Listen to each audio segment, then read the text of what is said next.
Yes. Yes, sir. So just I would like to give the brief introduction about expert lectures. So Dr. Anand Agrawal has received BTech degree from SATI Vidisha, MTech degree from MNIT Bhopal, and PhD from IIT Guwahati in 2018. Now currently he is working as an assistant professor in IIIT Kota. He was visiting research scholar at National Tsinghua University, Taiwan from September 2015 to January 2016. He has been organized number of national international conferences in has a various capacities. He is a member of editorial board of International Journal of like Radio Frequency Design, International Journal of Broadband Cellular Communications, etc. He is also a reviewer of various reputed national and international journals. His current area of research interest are ultra-wideband communication, millimeter wave communication at 60 gigahertz, cooperative communications, IEEE 802.15 standard, 5G technology, massive MIMO, and data-to-data communication technologies. So many more achievements. So now I would like to request our HOD Dr. Swamini sir to present flowers to our speaker Dr. Anand Agrawal sir. Thank you, sir. Welcome, Dr. Anand Agrawal, sir, on the behalf of entire LNCD group. Welcome you, sir. Okay, thank you, sir. Thank you very much. Okay, now I would like to request to Dr. Anand Agrawal, please over to you and continue. Okay, thank you. So, first of all, I will share my screen.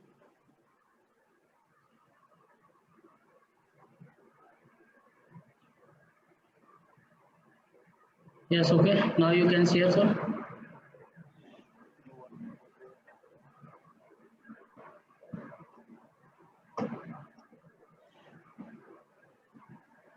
Are you able to share?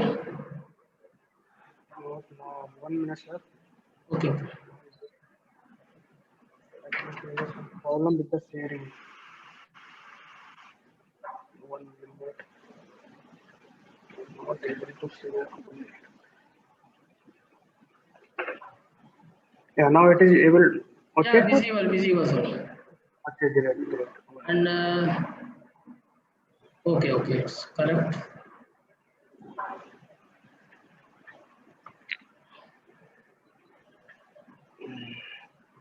So I think now okay.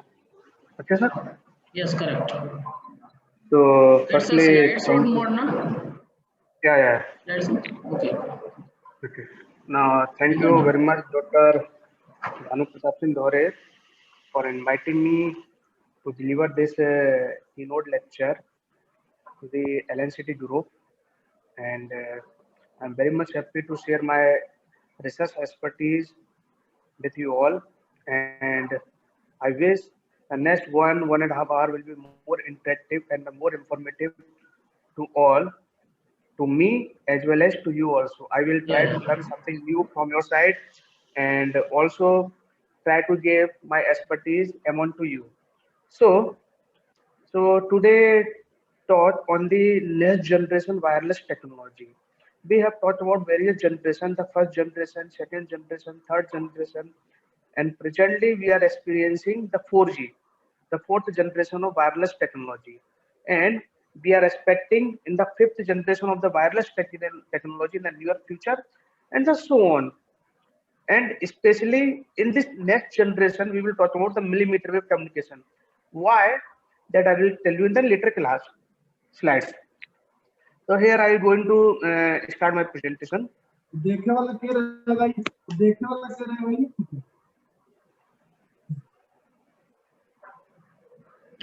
No, sir, continue. Yeah.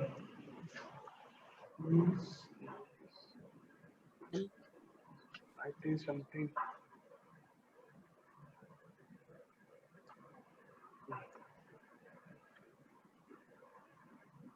I'm not able to. Okay. So before going to the detail of the topic, I will tell you what topic I will going to cover. Here I will talk about the what is the 5G, fifth generation wireless technology in the beyond wireless technology. Then specifically the millimeter wave communication at 60 gigahertz. Then what are the international activities going on around the 5G? And later on, we know once the every development is happening about the technological aspects, there were some misinformation, the conspiracy come into the picture also. So some of the few conspiracy that occurring in the society that I will talk about. Then I will give you one interesting the case studies where the small aspects should be into the consideration while going to do the research. So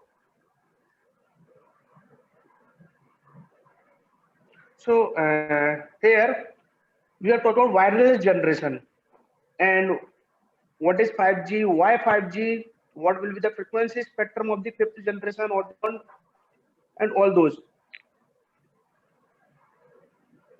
And what will be the key potential technology for the upcoming wireless technology. So there is some hologram of the various generation of the wireless technology.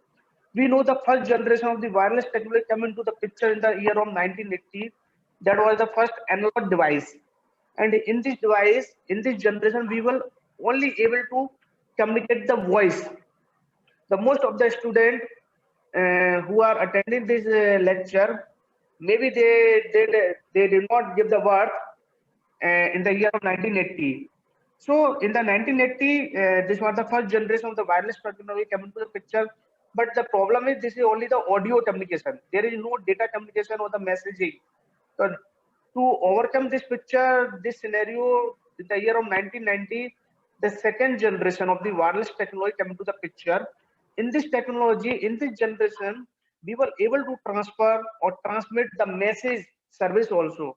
Apart from the voice calling, we can able to transmit the SMS service also. But again, the speed, the data transfer speed are very, very low, and we were not able to share the picture.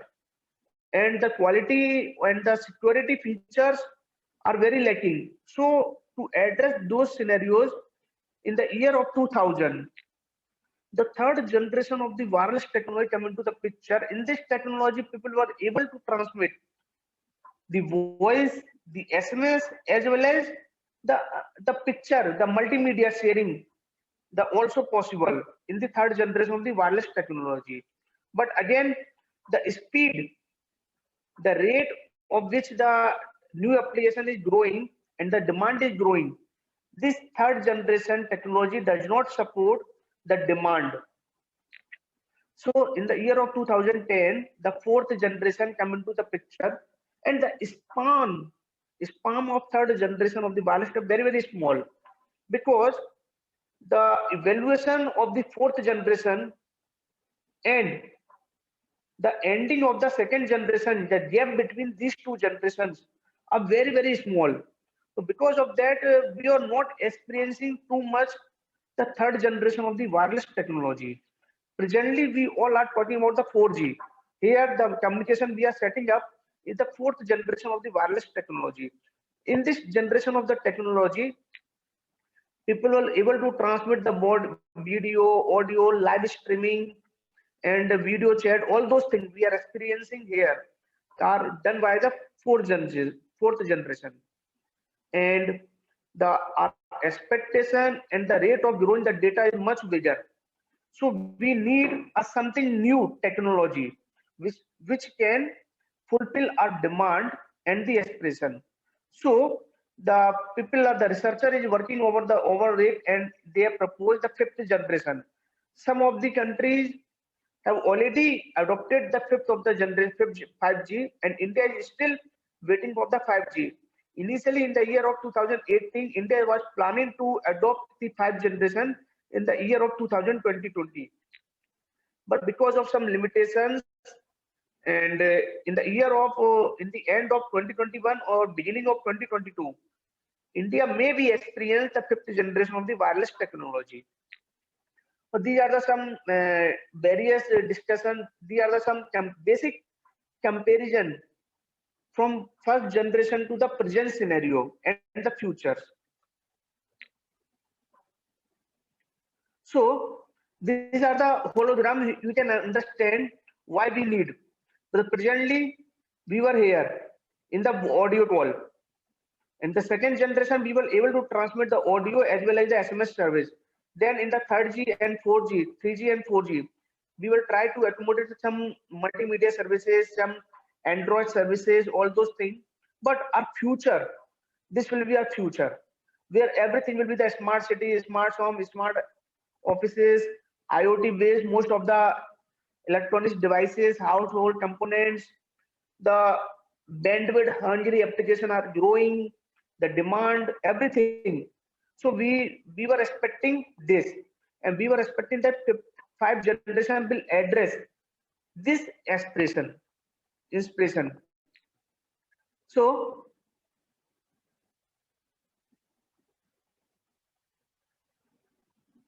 I will give you the why we need a 5th generation. Presently we are in the year of 2020. This slide basically tell about the data traffic around the world. How much data in a month our cellular network can accommodate. Presently, it is around 62 exabyte data. 62 exabyte data we are throwing in the cellular network, and it is expected that in the next 10 years, it will reach from 62 to 5,000 exabyte. It will be around 800 times growth. So growth is very high, and present wireless generation does not have capacity or capability to accommodate this demand. So therefore, we need a next generation. The other reason,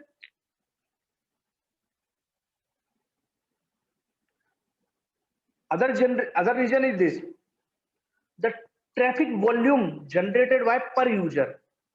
This is the average. Presently, in the year of 2020, 5.3 GB data each user can consume in a month. If we talk about in India, we may around 20-25 GB data we may consume in a month, right? Because all the service providers are giving up 1 GB or 1.5 GB per day data. So this is around the average with respect to the total population around the globe. So the present scenario is 5 GB, around 5 GB data per month user is using, and in the year of 2030 it will be a 250. The growth is 50 times. Growth is 50 times. So to address those huge traffic generated by huge user, we need something new. Then the internet devices and the connection around the globe have, in the year of 2018, total device connected around 18 GB, 18 billion devices was connected, and out of 18 billion devices, only around 4 billion devices were using the internet. You know, the total population around the globe is around 7 billion. So this is around 60% of population were using the internet.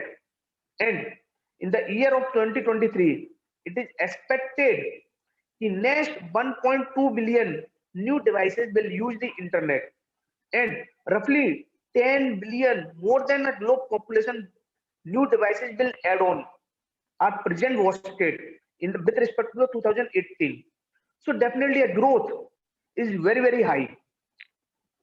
But this is a picture will tell you about the number of devices are working around the world, and out of them, the number of devices using the internet is around, in the year of 2020, there is a 4.5 billion devices are using the internet around the globe. And in the next 3 years, it will be 5.3. So growth. The next, internet user with respect to region wise, we can here understand the region wise growth. So you can understand global, in the global average, 51% population were using the internet in the year of 2018. What in the year of 2023, it will be 66%. It means in the next 3 years or next 5 years, the 15% new population will add on the internet users. And here is the graphical region wise. In the Asia Pacific, presently there is a 52%, it will grow up to the 72%. And definitely the developed country like North America and Europe, there is a much more figure, but in the Middle East and the Latin America, the underdeveloped or developing countries have the great potential. Presently, they are using the 25% of population or 60% of population are using the internet, and it is expected 35%. So growth in the underdeveloped or underdeveloping countries is very, very high. Now, the average number of devices per capita, each user, how many devices it carries. In the global, each user has 2.4 devices on the average, or it is expected in the year of 2023 that 3.6. So each user will add on the one additional device which will use the internet, right? So, and you can see here the developed countries like America and the European countries, each user has around 8 devices, and it is expected to the 13. And where in the Middle East or the Latin America, there is around 1 or 2 devices per user. In the Asia Pacific, where we presently live in the India in the Asia Pacific, here each user has 2 devices, and in the year of 2023 it may reach to the 3 devices per user. So in the next 5 years, the growth, each user will accommodate one more devices. So this is the aspect, that is why now I will tell you the average mobile speed. The global speed around 13 Mbps, or it is expected in the year of 2023 the 43 Mbps. And you can see here the region wise speed. Definitely more developed country has the more advanced technologies. Okay, they are experiencing the 4G or 5G, their data rate is a bit more higher. So you may see here in the Northern America, the data is presently in the year of 2028 around 21 Mbps. Our global data rate is 13, almost double, approximately double data rate they are experiencing. Or in the year of 2023, this is 58. And if we talk about Asia Pacific, the 14 Mbps data speed we are experiencing, it will reach around 45. The reason for that, as the year is going on, the countries try to accommodate or adopt the more advanced technology. The country who is presently using 2G services, in the next 5 years, they may switch to the 3G, 4G, and so on. So as you move for the higher generation, the data rate is improving or increasing. As a result, the average speed will increase. On here, I will tell you the most popular social networking site. So you can see here in the Facebook, around 2.6 billion people, active users are here using the Facebook. YouTube around 2 billion, WhatsApp around 2 billion, Facebook Messenger around 1.3 billion. The growth, the total population of India is around 1.35 billion.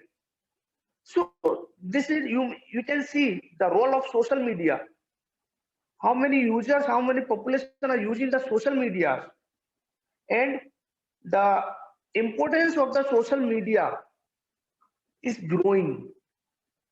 People are moving from conventional media to the social media platform to get the more information, more relative information, to send, to share their information. Previously, people were relying on the news channels to get the news, but now people are more switching to the social media platforms to get the information. So here you can see the growth of the social media users. So because of all those reasons, because of all those growth, we need a next generation of wireless technology, right?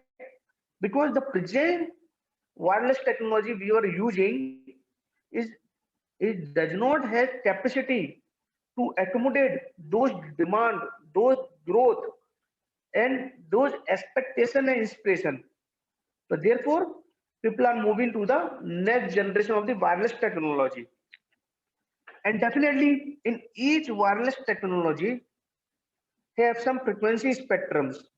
And what will be the potential frequency spectrum for the next generation of the wireless technology? So if we talk about the fifth generation, 5G, 5G is basically work on the two frequency range. The first frequency range is less than 6 gigahertz. This is called frequency range 1, a low band. And the other is above 6 gigahertz. Okay, this is the frequency range 2. This is the potential frequency spectrum we were expecting to be considered as a potential frequency spectrum for the next generation of the wireless technology. And what are the key features we were expecting for the next generation? The first three key features we are expecting. The first one, the connection, the density. In a 1 square kilometer of area, the fifth generation wireless technology have potential to accommodate a 1 million connection. It has a potential to provide 1 million connection in a square kilometer radius, square kilometer area. This is the first features. Second one, latency. Latency in the fifth generation or the upcoming wireless generation is less than or equal to 1 millisecond. You may understand what is latency. Latency, it means the delay. The delay from transmitter to the receiver, how much time it takes to reach to the destination, from source to the destination. How much time signal can take from source to the destination is called the delay, or we can say latency. जितना कम latency होगा उतना कम delay आएगा, है ना? नहीं तो वही हो जाए कि अभी तुमने बोला हाय, 2 दिन बाद reply आ रहा है हाय, how are you, right? है ना? So latency should be as small as possible. This is the desirable features that we are expecting. So in the fifth generation, the latency will be the 1 millisecond. And definitely the speed. Everything is talked about speed. We are selecting the mobile operators on the basis of two criteria. The first is the network and second one is the speed. किसका network अच्छा है आपके premises में और किसका speed अच्छा है. On these two features, we are selecting the operators. So in the fifth generation, we are expecting, or researcher has proposed, the 10 gigabit per second. Can you imagine 10 gigabit? This is a very big figure. You can see the movie size. A typical movie size in a bit ultra HD quality, around 2 or 3 GB.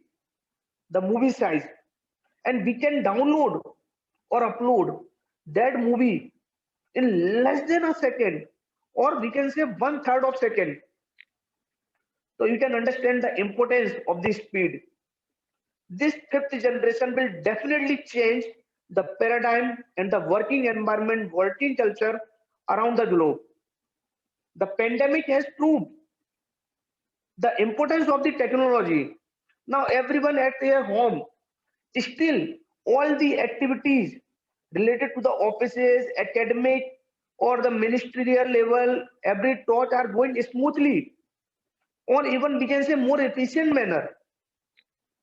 Now, if we talk about Dr. Vanu has want to conduct this talk on the offline mode, he has to do so many paperwork, and I have to do my arrange my timing. I have to book my ticket.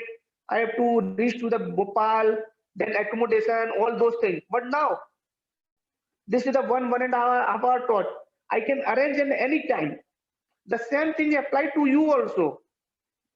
If you want to attend this workshop or this lecture at the college premises, you have to be ready from the 8 o'clock, pick the bus, reach to the college and attend the class, and some volunteer will arrange the sitting arrangement, all those things. Then the expert will come, there is some formal introduction, all those things. It will take the huge amount of time from the expert side as well the host side also. So technology make a life much more easier and smarter, right? So these three key features we are expecting or researcher has proposed in the upcoming fifth generation of the wireless technology. Now I will tell you every new generation have 2 or 3 different parameters. Why we can say this is a different from the previous generation? The first is the frequency spectrum. The second one is the technology it will use. What kind of technology it will use?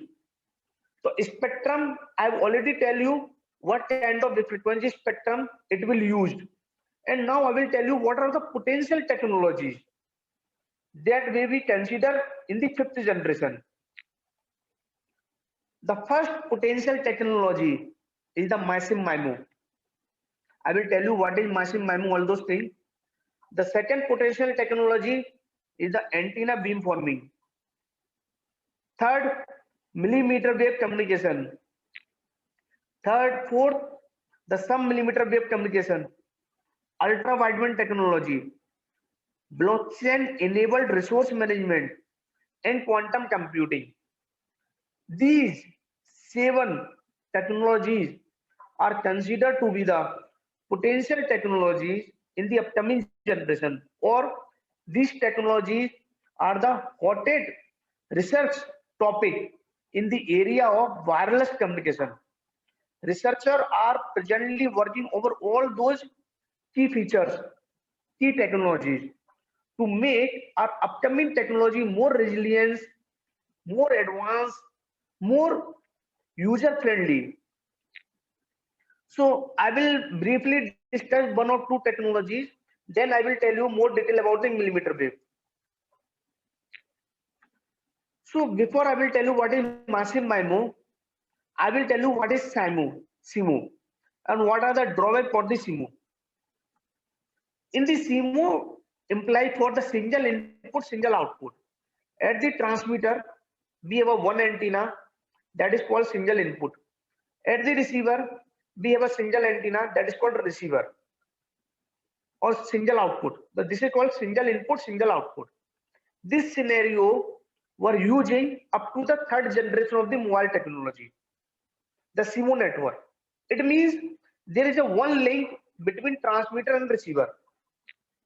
Okay, there is a one link between transmitter and the receiver. What is the drawback for this? If because of some reason that link is failed, like from my side to you, there is only one link. If because of some reason that link is failed, or the signal quality become very poor because of some fading, all those scenarios, the received signal strength at your side will be very poor. You have no option, right?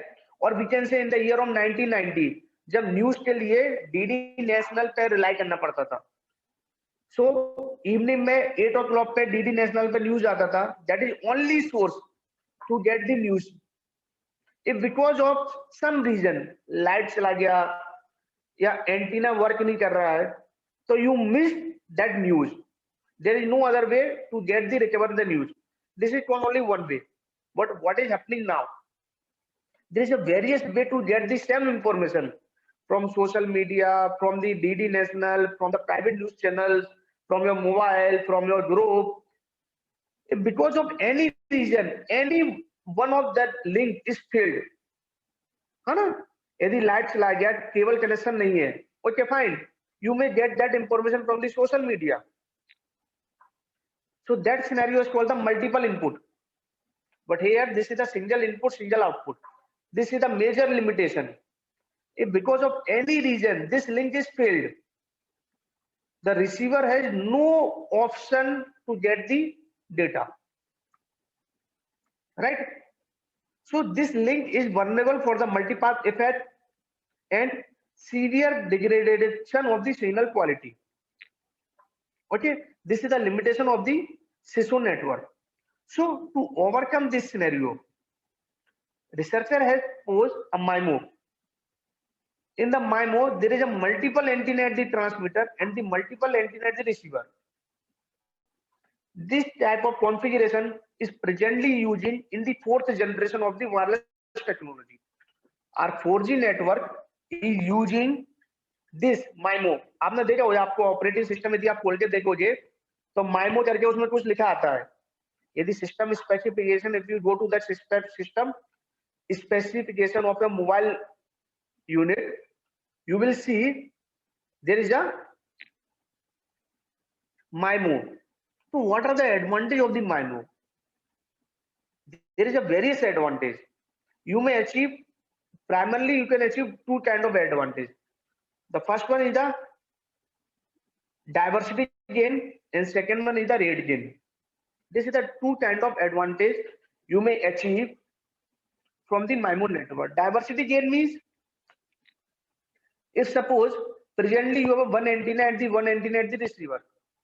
So at a time, one information user can transmit or received, right? But here, you may transmit a multiple information at the same time instant. If suppose there is a 3 antenna, so you can transmit 3 different signal at the same time instant. So your data rate will be 3 times, right? Your data rate will be 3 times. So this is called rate gain. What is diversity gain? If all 3 antenna will transmit the same information, so at the receiver you have a 3 different version of the same information. Okay, 3 replica of the transmitted signal you will receive.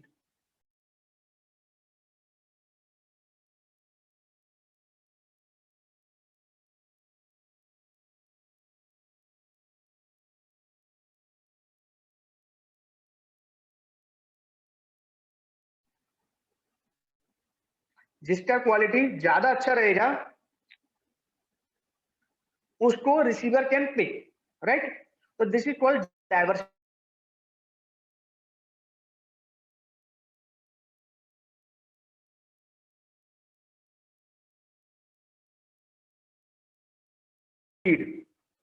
And diversity gain is related to the quality. Okay, so MIMO we can achieve a 2 kind of advantages. And here I will show you one of the practical prototype that was proposed by the Professor O. Odworth from the Sweden University in the year of 2016. He has developed a first prototype of the massive MIMO. MIMO, you can understand the multiple antenna. The size, if the size of the MIMO is very, very large, then we can say a massive MIMO. But this is a 128 cross 128 antenna size. Massive MIMO, first prototype of the massive MIMO was developed in the University of Sweden by the Professor O. Odworth. So this is the first picture of the prototype. Now, this is a massive MIMO concept. The people are researching, various researchers are working the various architecture of the MIMO, massive MIMO, all those things. So this is one of the potential research area people are working, and various IITs, NITs, foreign universities are working over the massive MIMO. Apart from academic institute, some of the private industry partners, industry players are also working in this field, like Qualcomm, Samsung, Huawei, Ericsson, those companies are working in the field of cellular network are working in the massive MIMO or planning to adopt the 5th generation. Now, I will tell you why this concept cannot be accommodated in the 2G or 3G spectrum. Because in the 4G or 3G, there is a basic difference is the spectrum, the frequency spectrum is both the generation. In 3G and 4G are same, but the technology is different. Okay, in the 4th generation, people are using the MIMO, OFDM, MIMO, all those things.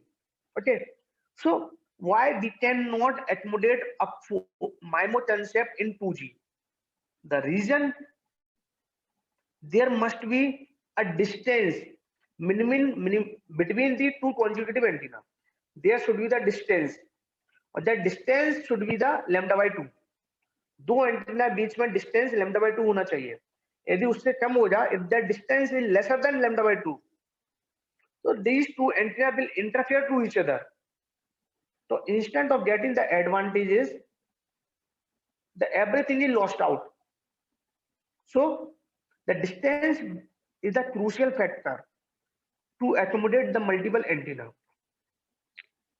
If suppose I will talk about the example of the 2G. In the 2G, the frequency is 900 megahertz, right? Once you convert into a lambda and find out the distance, d is lambda by 2. So lambda by 2 is equal to 16 centimeter. So in the 2G mobile phone, if we want to accommodate two antenna, so our mobile size will be more than 16 centimeter. Or this is my mobile size. What is the typical size? The maximum size is diagonal, and here this size is around 7 or 8 centimeter. So in the 2G mobile phone, we cannot accommodate a multiple antenna, because in the 2G, the minimum distance between two antennas should be or must be equal to or greater than 16.6 centimeter, and a mobile unit size does not that much. Now I will tell you in the 4G or 3G. In the 3G, the frequency spectrum we are using around 2.1 gigahertz. So from here, our distance is between lambda by 2 around 7 centimeter. So typically we can accommodate two mobile phone, two antenna. So that's why you have understand, you can see in a mobile unit there is a MIMO is written, because they can use a multiple antenna, but the number of multiple antenna, it may be 2 or 3, cannot be more than that. Okay, because of the size limitation. If I will talk about the 5G, and the frequency spectrum around 60 gigahertz, and distance between two consecutive antenna is around 0.25 centimeter.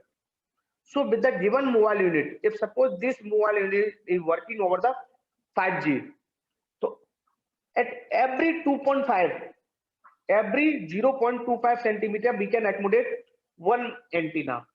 So in the 5G, we can accommodate a more number of antennas. That's why in the 5G, it considered as a massive MIMO concept, is easily employable in the 5th generation of the wireless technology, right?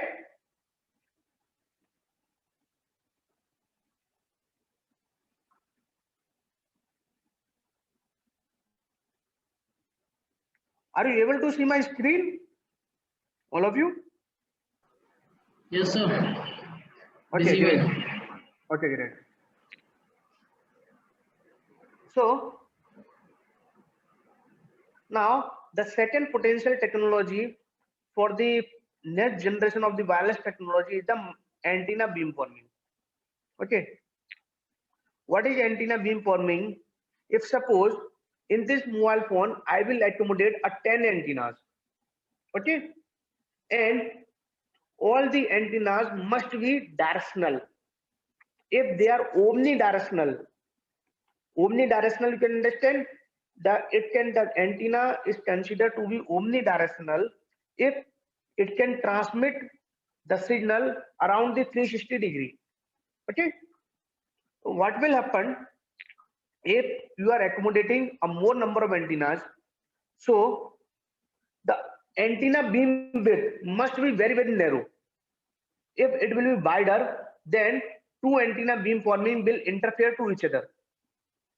So there is another key factor. This is basically related to the massive MIMO.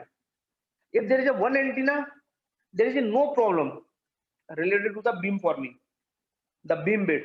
If there is a multiple antennas you are trying to accommodate, so definitely the beam width must be very, very narrow and concise towards your destination point, so that it will not interfere to each other. At the same time, most of the information will transmit. Suppose I will give one example.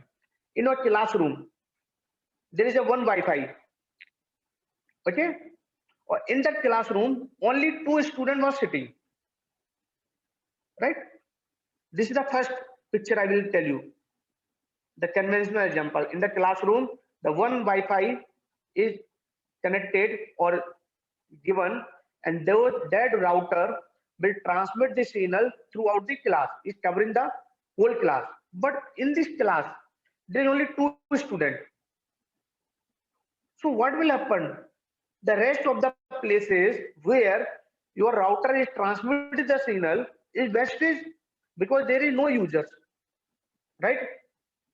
Instead of transmitting the complete room, if that router will transmit the total power to those students who are using.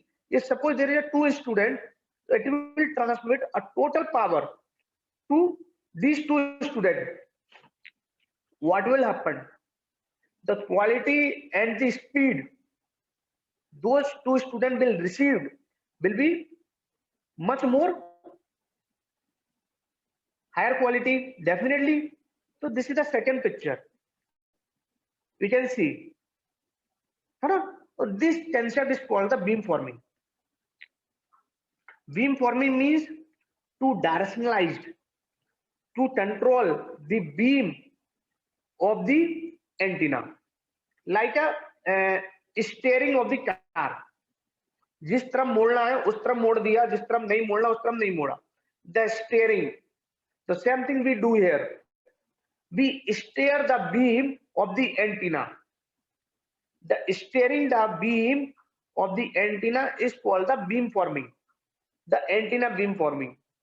And why we do so, that I already told you. And this is also the potential research topic people are talking about. This is the one simulation diagram I will put here. Here, the first will tell you there is a number of transmitting antennas 4.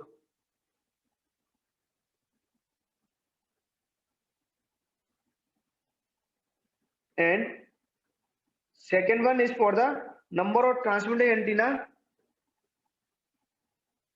is much bigger. I am not able to see.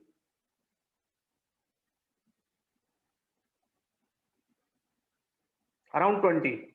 Number of transmitting antenna is for the 20. Okay, so you can see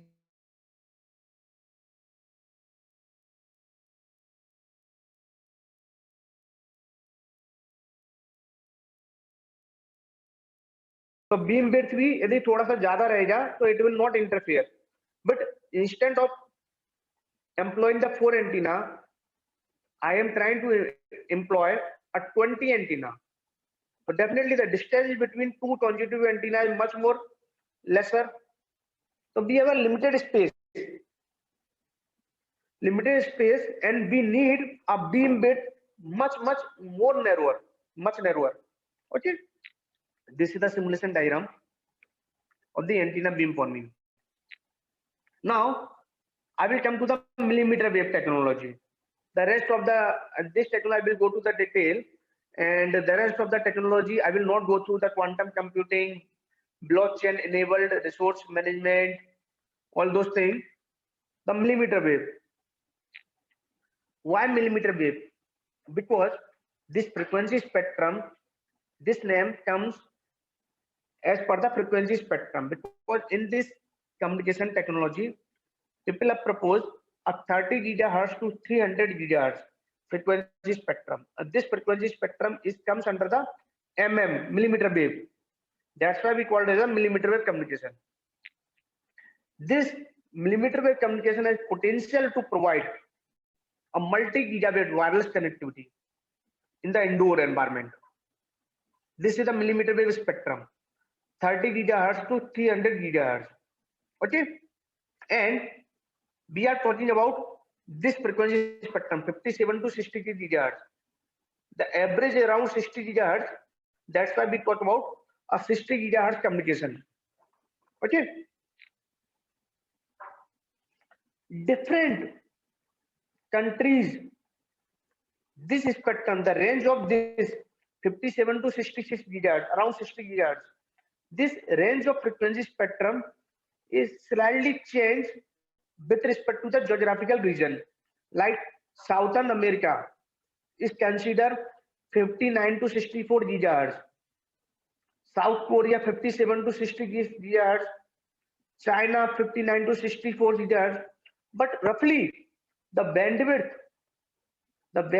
of the given frequency spectrum is around 7 gigahertz, and the central frequency roughly around 60 gigahertz. That's why we call it as a 60 gigahertz. Or these are the frequency spectrum that different countries are adopting. Okay. Why? So there is one advantage to move on the higher frequency spectrum. As we move on the higher frequency spectrum, we have a larger bandwidth. We have a large bandwidth available. The bandwidth size is very, very large. Or using the Shannon capacity formula, C equal to bandwidth log base of 2, 1 plus SNR. So using the Shannon formula, your data rate or channel capacity is directly proportional to the bandwidth. So higher bandwidth will give you higher channel capacity or data rate. So that's why this is the one advantage we can achieve. High data rate we can achieve at the 60 gigahertz. But nothing is absolutely free in this world. If you are getting something, you have to pay something. Nothing is absolutely free. Okay. So you are getting the higher data rate, so definitely you have to pay something. The payment in the form of money, in the form of resources, in the form of research, in the form of human resources, what kind of? The payment in the form of any kind. But there must be a payment. Nothing absolutely free. If you are getting good job, you have to work hard. That is the pay. That is the thing you have paid.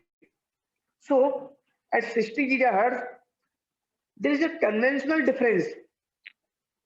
As you move on the higher frequency side, the attenuation factor will increase, especially in the 60 gigahertz. In the wireless environment, the water molecules, in this environment, there is a water molecules presence. Those water molecules does not play a very important role in the previous wireless generation spectrums. जो अभी तक frequency spectrum use करते थे, उनमें वो बहुत ज़्यादा role play नहीं करता था. But at the 60 gigahertz, those water molecules will severely attenuate your signal qualities.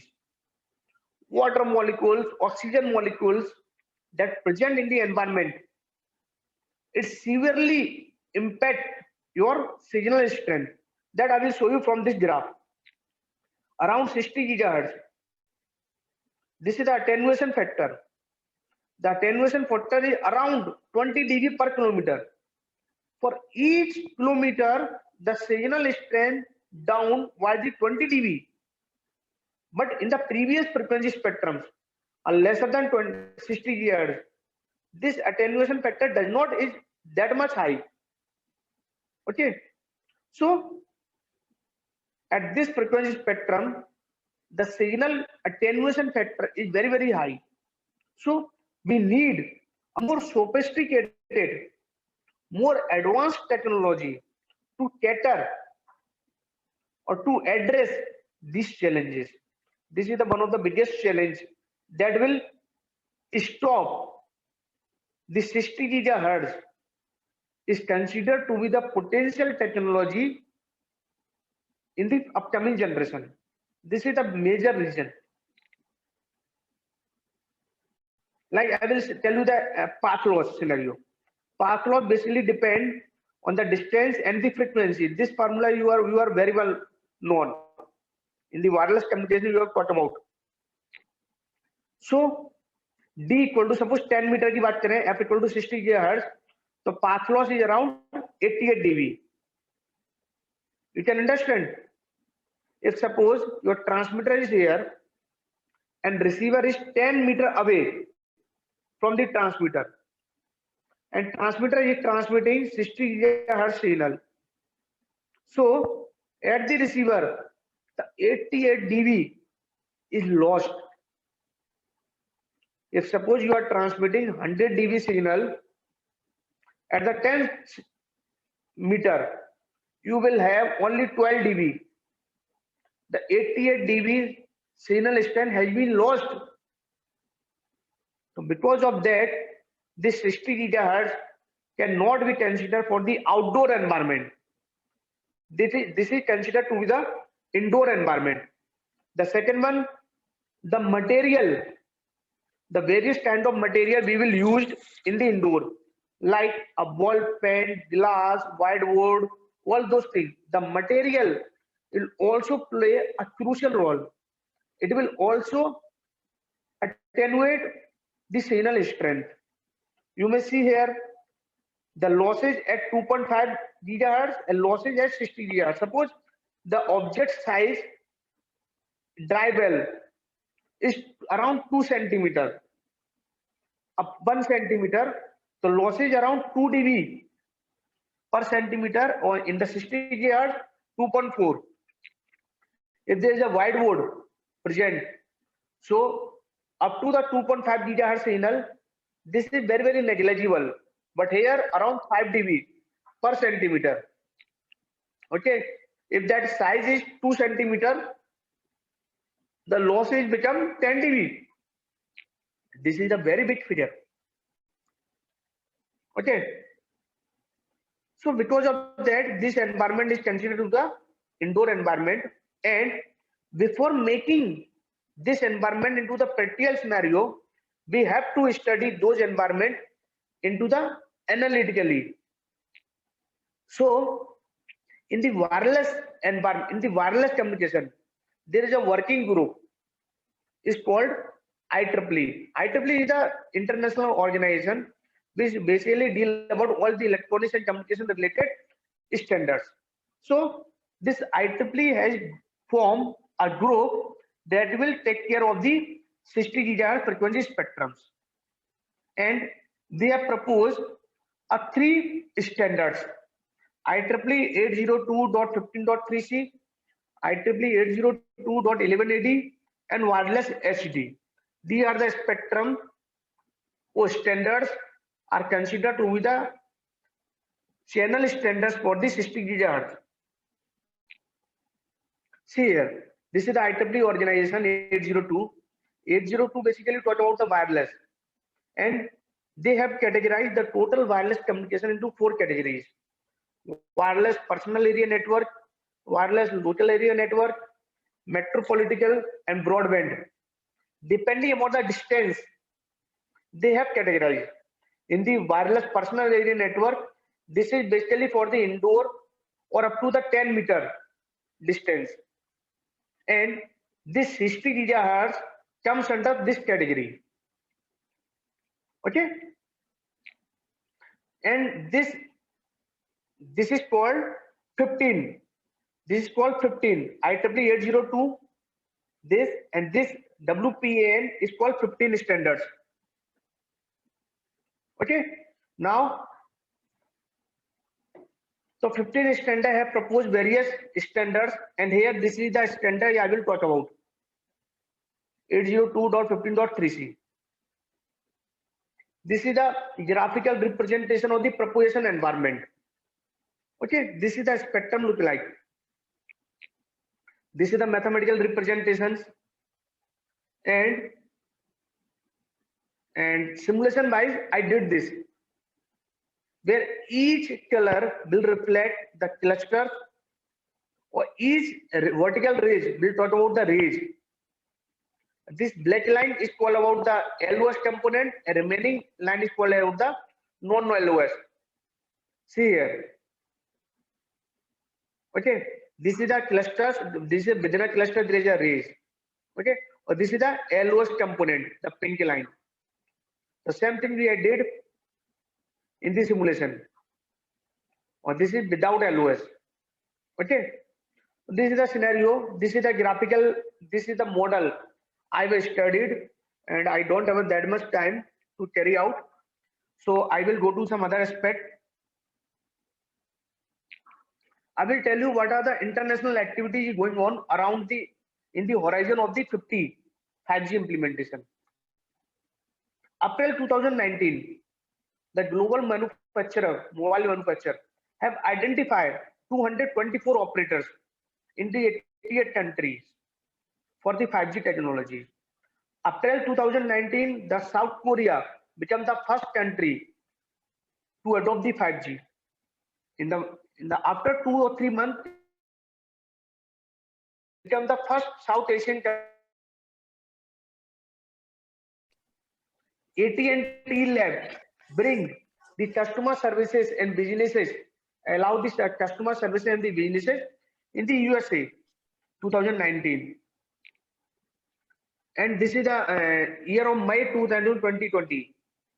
The ZTE partnership with the A1 launched the 5G services in the Belarus in the test mode. 2022, the Indian company Jio had tested the 5G capacity in the USA.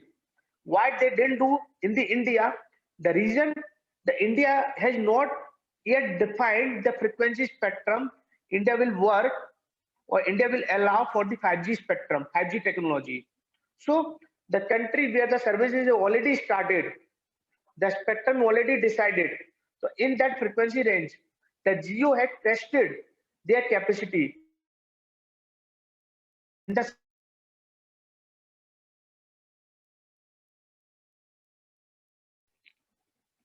Apart from that advancement, there's a misinformation.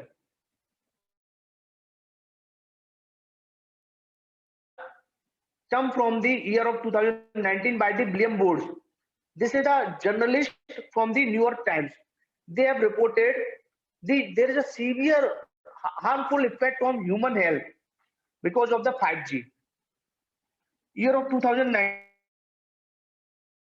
he wrote to the European Union for pausing the 5G rollout. I don't know why they are doing.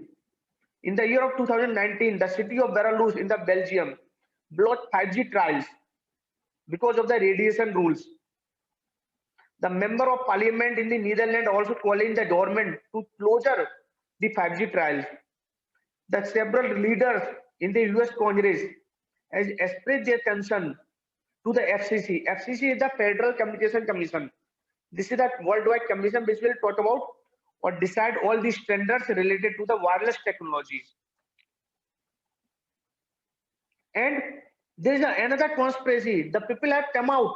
The corona pandemic virus is considered to the resultant of the 5G technology. Because of that radiation, the 5G, this coronavirus came into the picture.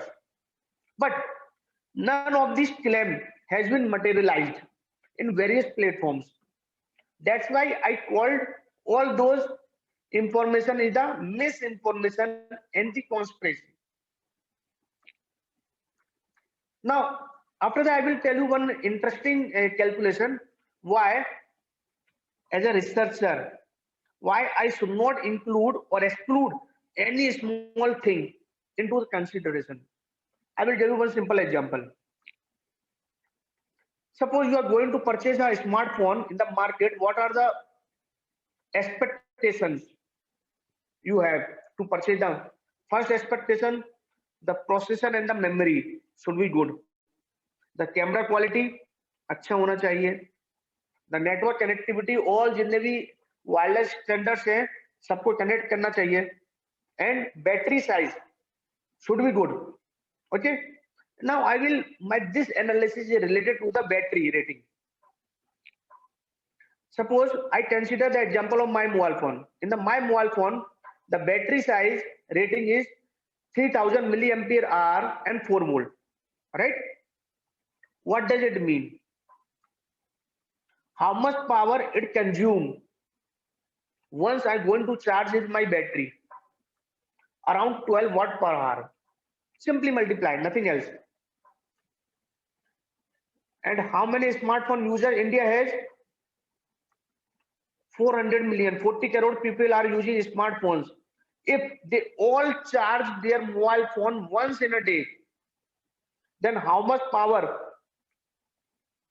we consume? 4.8 gigawatt per hour per day. In a year, 1752 gigawatt per hour per year. This figure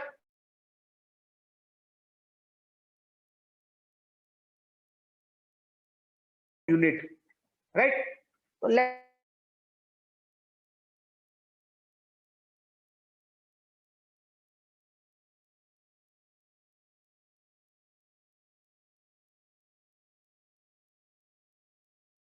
752 lakh unit we consume just charging the smartphone once in a day.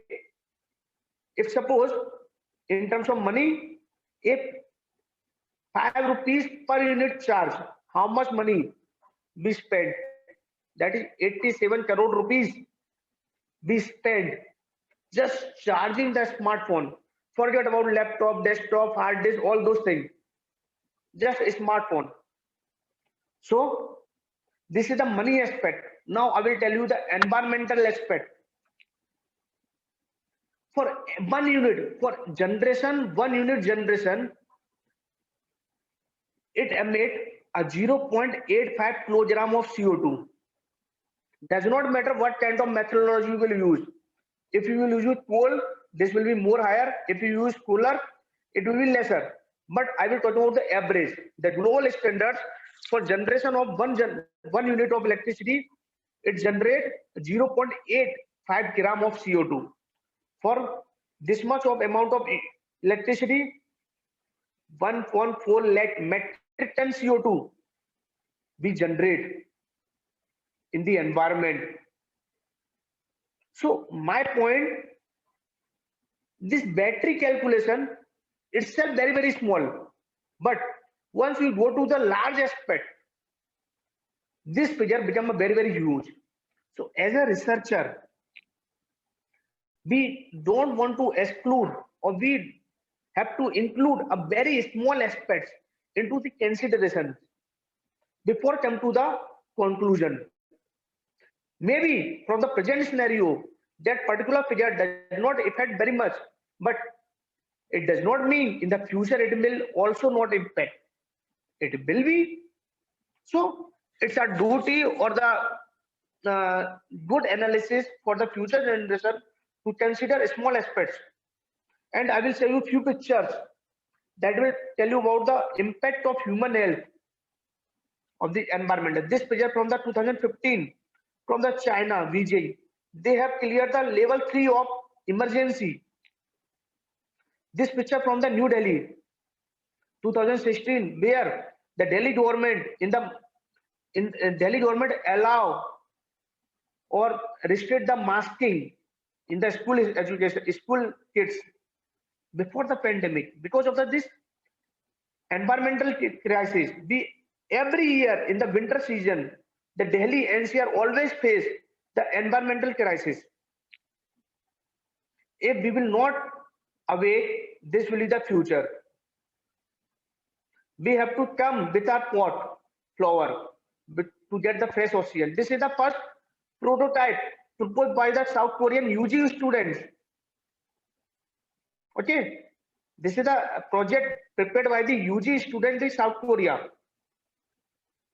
So on this note, I end my lecture or talk. Now I ready to take your questions. 1 minute. Yes, everyone. Yes, student, you can ask any questions. पूछो, एक question पूछो आप लोग. किसी कोई doubt है? Any Sir, Technology, yes. yes. sir, I have a question, sir. Sir, as you have said that the 60 gigahertz mm waves it got attenuated by the O2 and H2O molecules, sir, in the atmosphere. So, sir, doesn't it affect the O2 and H2O molecule itself? Like it ionizes the O2 and H2O molecules and produces some other elements or other compounds. No, actually, what I want to say that in the environment there is a water molecules, oxygen molecule present. Okay, once you transmit your signal, the present scenario will talk of 3G signals. You signal, those molecule does not affect your signal strength. Okay, so we are not bothering about the O2 and the H2O, but as we move on the 60 gigahertz frequency signal, okay, those water molecules, those oxygen molecules affect your signal strength, attenuate the signal power. Okay, so at the receiver, the received signal strength is very poor. Okay, so we have to come up the technology that will address these challenges caused by the water molecules and the oxygen molecules. And people have come up the various technologies, and that I will tell you in the some other lecture if possible. So my question is that as we move on the higher frequency spectrum, there is some advantages. Apart from that advantages, there is a various challenges, okay, that we are not experiencing in the previous generation because of the frequency size. Okay, that thing I have seen. Okay, sir. Thank you.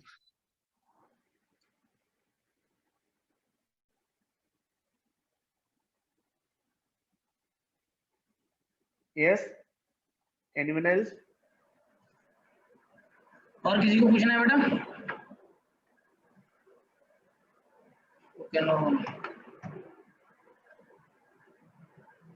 Okay, Dr. Anand, it's very informative and nice lectures delivered by you. So I think students, आप लोगों ने कुछ learn किया होगा.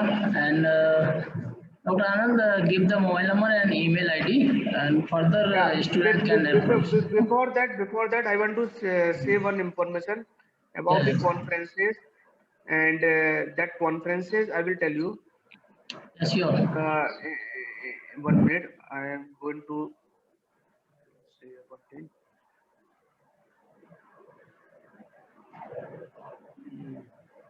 You are organizing a conference. Yeah.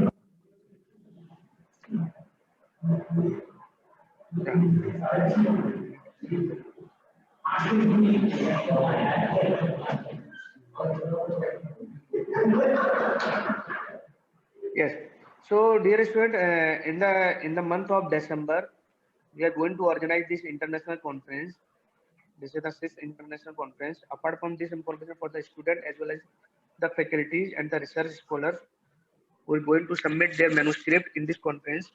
The last date to submit this conference is 15th of June.